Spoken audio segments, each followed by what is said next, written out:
Selamun Aleyküm aziz din kardeşlerim. Allah'ın adıyla başlamız bizim programımızda. Allah Rahimdir, Allah Rahman ve Rahimdir. Ve selat ve selamlar Peygamberimizge sallallahu aleyhi ve sellem olsun ki. Aziz din kardeşlerim, ben sizlerge hatırlatam, biz canlı yayında çalışamız ve olgan suallerinizi telefon açıp soramaya mümkündür. Bugünkü bizim programımızın mevzusudur. Cenneti olgan, bu dünyada olgan cennetke kirmegen insan, o bir dünyada olgan cennetke de kirip olamaz. Allah Subhanahu ve Teala Kur'an-ı Kerim'de böyle diyor ki: Euzu billahi mineşşeytanirracim. Bismillahirrahmanirrahim. Elif lam mim. Zalikel kitabu la raybe fihi huden lil muttaqin. الذين يؤمنون بالغيب ويقيمون الصلاة ومما رزقناهم ينفقون الذين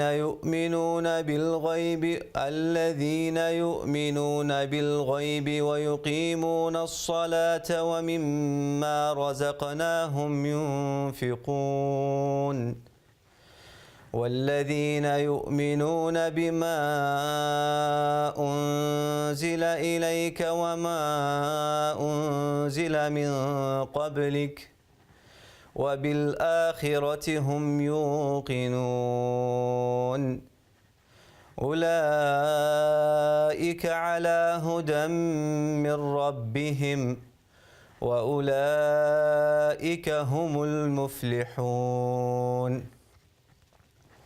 Bu dünyada bir cennet vardır.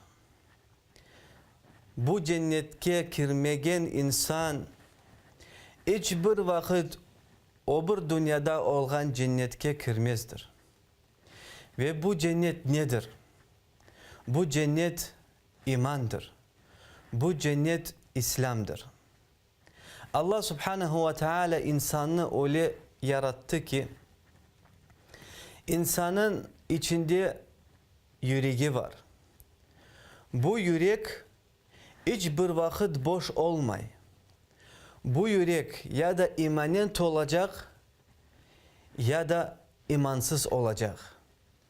Bu yürek imansız olsa ki bu yüreği başka şeyler, nifak, küfür, bu şeyler bu yüreği toldura. Allah Subhanahu ve Teala Kur'an-ı Kerim'de böyle diyor: Elif lam mim. Zalikel kitabu la raybe fih huden lil muttaqin. Allah Subhanahu ve Teala diyor, bu Kur'an-ı Kerim'de hiçbir şüphe yoktur. Bu insanlara bir düsturdur. Yani insanların bir kanunudur.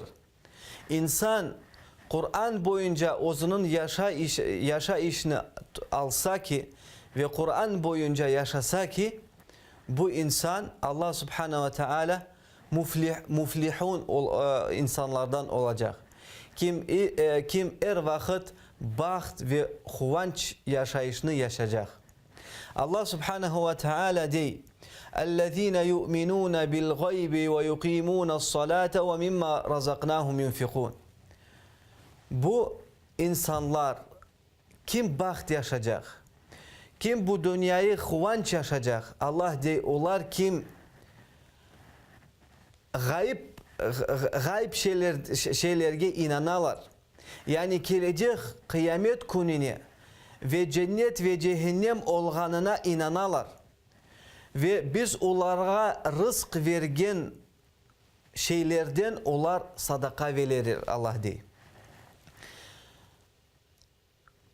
Allah diyor: اَلَّذ۪ينَ يُؤْمِنُونَ بِالْغَيْبِ وَيُقِيمُونَ الصَّلَاةَ وَمِمَّا رَزَقْنَاهُمْ يُنْفِقُونَ. Ve bu insanlar kim namazlarını kıla, bu insanlar baht yaşayacaklar. وَالَّذ۪ينَ يُؤْمِنُونَ بِمَا أُنْزِلَ اِلَيْكَ وَمِمَّا Allah de ve kim inandı ve inana ey Muhammed sana Allah Subhanahu ve Teala İbergen kitabına ve olğan kitaplarına başka peygamberlerge yiberilgen kitaplarına inangan soyları dey Allah. وَالَّذ۪ينَ يُؤْمِنُونَ بِمَا أُنْزِلَ إِلَيْكَ وَمَا أُنْزِلَ مِنْ قَبْلِكَ وَبِالْآخِرَةِ هُمْ يُقِنُونَ Ve kim gelecek kıyamet gününe inana ve onda şüphe yoktur. Allah Subhanahu ve Teala dey, "Ulaike ala huden min rabbihim ve ulaike humul muflihun." Bu insanlar doğru yoldadır. Bu insanlar doğru yolda gidilir ve bu insanlar baht ve kıvanç duygan insanlardır. Allah Subhanahu ve Teala insanın yüreğini böyle yarattı. Bu insan yani bu kalp ve bu yürek ya da tınç yaşayacak ya da kıvanç duyacak ya da er vakit onun gamı ve hasibeti olacak. Allah Subhanahu ve Teala Kur'an-ı Kerim'de Peygamberimizge böyle dedi. Ey Muhammed, biz sana Kur'an'ı iberdik, sen baht olarak yaşamak için sana Kur'an'ı iberdik. Bunun manasıdır. Kur'an'ı okuyan insan ve Kur'an boyunca yaşayan insan bu dünya ona cennet olacak. Ve insanın yüreği o kadar da kıvanç ve yenillik duyacak ki bu insan tekrar İslam dininde ve imanda tapar. Elbette insan bu dünyada bu kıvançını duymasa ki yani insan bu İslam dinini kırmese ve İslam dinini kabul etmese ve Allah'a itaat etmese ve Allah emir etken Kur'an-ı Kerim'de boyunca yaşamasa bu insan bu cennetini duyar ve kıyamet gününde anda olgan cennetke hiçbir vakit kirip olamaz. Allah Subhanahu ve Teala Kur'an-ı Kerim'de dey "Afela bi zikrillahi tatmainnel kulub." Allah Subhanahu ve Teala dey Allah'ı zikir etken insanların yürekleri tınç oluyor, kıvanç duyay ve bir yenillik duyay. Çoksu insan bu dünyada olgan nimetlerin, Allah'ın nimetlerini topladılar. Onların paraları var, malları var, evleri var, arabaları var. Lakin yürekleri bir rahatsız yüreklerdir. Ve bu insanlar milyonlar tolayacaklar yüreğinin rahatsızlığını duymak için. Lakin bu insanlar hiçbir vakit rahatlık duymazlar. Bu yüreğini imanla doldurmasalar. İman nedir? Allah Subhanahu ve Teala Kur'an-ı Kerim'de dey, kim gaybiyetke iman ete, yani gelecek şeylerge iman ete. Yani Allah Subhanahu ve Teala bizlerge Peygamberimizin sevimi Peygamberimizin sallallahu aleyhi ve sellem lafının ve tilinin Allah Subhanahu ve Teala bizlerge aytti. Sizlerini cennet ya da cehennem bekleyin. Sizlerini kıyamet gün bekleyin. Ve insan bu şeylerge inansa ve bu konuna hazırlansa bu insan yani ozunun yüreğini imanla doldurar. Allah subhanahu ve teala de ve kim namazlarını kıla, bu insan ozunun yüreğini imanlı ete ve iman doldurar. Namaz aslında onun faydası o kadar büyük ki kimer vakit biz namazını kılganda da çok şeylerini yani duyup olamayız.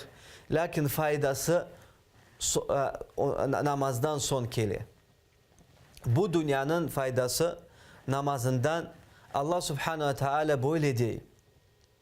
İnne salate tenha anil fahşai vel munkar.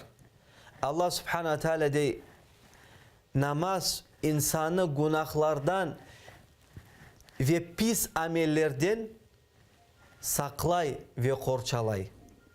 Yani insan kaysi insan namazını okusa, 5 kere kunde namazını kılsa, insanın yüreği temizlenir.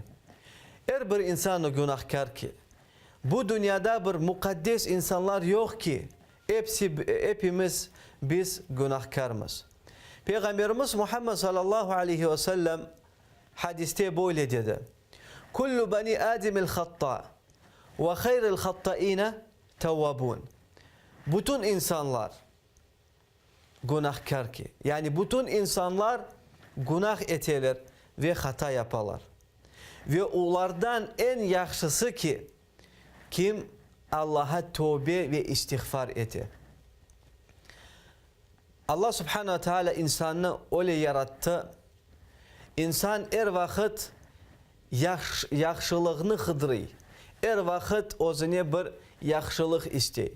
Ve Allah subhanahu teala insanı yaratkan son Allah bili insana ne yaxşıdır ve ne insana zarar getirir ya da yamandır. Ve bir hadiste Peygamberimiz Muhammed sallallahu aleyhi ve sellem böyle dedi. 5 kere namaz hakkında Peygamberimiz böyle dedi. Sizin evinizin yanında ozen olsa ve insan bu ozenin içinde 5 kere yuvunsa onun üstünde kir kalır mı? Sahabiler dedir yok kalmaz ey Peygamberim. Ve Peygamberimiz Muhammed sallallahu aleyhi ve sellem dedi böyle de namaz. İnsanın yüreğini 5 kere yuvay ve temizdir. İnsanın yüreği namazdan son temiz oluyor. İnsan namazdan son da günah etse lakin gelecek namazı onun günahını yani temizdir ve Allah subhanahu teala onun günahlarını bağışlay. Ve onun için şimdiki zamanda çok bir büyük insanlar bay olan insanlar İslam dinini kabul eteler. Ne sebepten? Çünkü onlar bu dünyada olan bütün şeylerini damı duydular. Bütün olgan ve olmayan şeylerini yaptılar. Lakin yürekleri bir kıvanç duymadı. Rahatlık onların yani kalpleri ve yürekleri rahatlık duymadı. Ne için? Çünkü onlar Allah'ını unuttular. Allah'ını unutkan insan hiçbir vakit rahatlık ve bahtlık ve nimetini Allah'ın nimetlerini manasını ve damı duymazlar hiçbir vakit. Allah subhanahu ve teala bizlerini yaratkan son bizlerge bir güzel, bir yengil din verdi. Bu İslam. İslam dininde hiçbir mesele yoktur.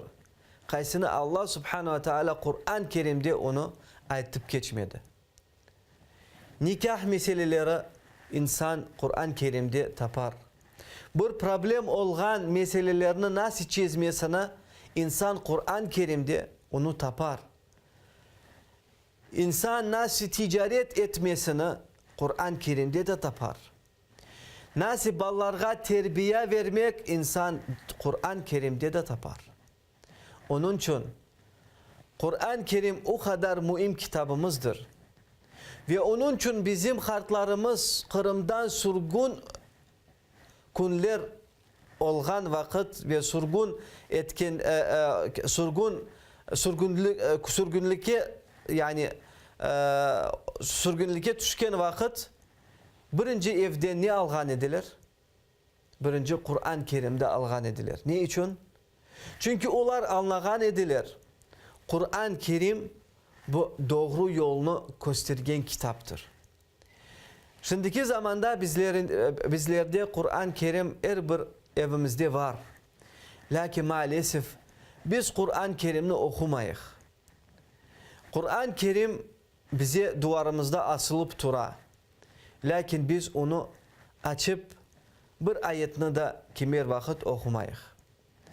Biz Kur'an-ı Kerim'ni tercümeyi Rus dilinde ya da Ukrayna dilinde ya da İngiliz dilinde ya da Türk dilinde ya da Kırım Tatar dilinde Kur'an-ı Kerim'in tercümeleri var. Ve biz maalesef bu kitaplarını açıp okumayız. Allah Subhanahu ve Teala benim Rabbim ne minden isteyi. Allah Subhanahu ve Teala benim Rabbim nasıl bana yol gösterdi.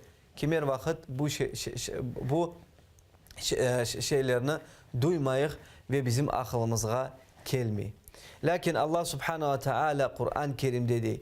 Kim Kur'an'a inansa, yani Kur'an boyunca yaşasa ve ondan olgan başka kitaplarına inansa, lakin Kur'an-ı Kerim boyunca yaşasa, Allah Subhanahu ve Teala dedi bu insan haysi doğru yolundan gidiyor. Bu insan haysi her bir vakit ve daima baht yaşayacak ve kuvvançlıkta yaşayacak. İnsanlığa da şimdiki bizimki zamanımızda insanın başına bela düşse de kıyıncılık düşse de insan bu kıyıncılıklarını ve bu belalarını imanla geçecek. Ve imanla geçmesini insanlığa pek yengil olur. Bir balaban alim pek ilimli adam idi. Bir kere o hapishanede onu yani oturttular ve o dedi. Onlar bilmeyeler. Benim cennetim yürekte. Yani bu benim imanım yürekte. Benim imanımı hiç bir vakit tartıp alıp olamazlar.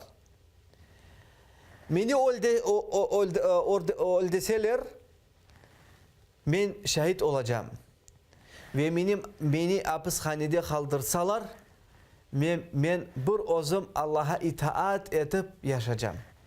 Yani insanın yaşayışı, Müslümanın, imanlı insanın bütün yaşayışı yengil ve kuvvançlı geçer. Bir kere Peygamberimizin sallallahu aleyhi ve sellem zamanında bir Yahudi Müslümana geldi. Müslümanlar o vakit baht ve bay ve bir kuvvetli devlet idi onlarda ve onlar yani bay yaşadılar. Yahudi geldi dedi, ey Müslüman, siz değilsiniz. Bu dünya sizlerge yani cehennem ve bizlerge cennet. Ve öbür dünya sizlerge cennet ve bizlerge cehennem. Bunun manası nedir soradı ona. Bakın siz baht ve bay yaşaysınız. Siz bir kuvvetli devletsiniz. Ya biz fukarilikte yaşayırıq. Bu dünya nasıl bizlerge cennettir? O dedi ki bu dünyayı biz tutup almayıq. Bu dünyada biz misafir gibi yaşayımız. Bizim maksadımız öbür dünya. Ve bu dünyada biz Allah'a itaat edip baht yaşayımız. Lakin siz iman etmediniz.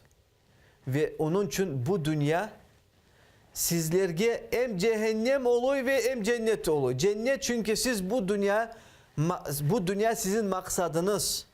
Siz bütün bu dünyada olan nimetlerini toplamaya istiyorsunuz.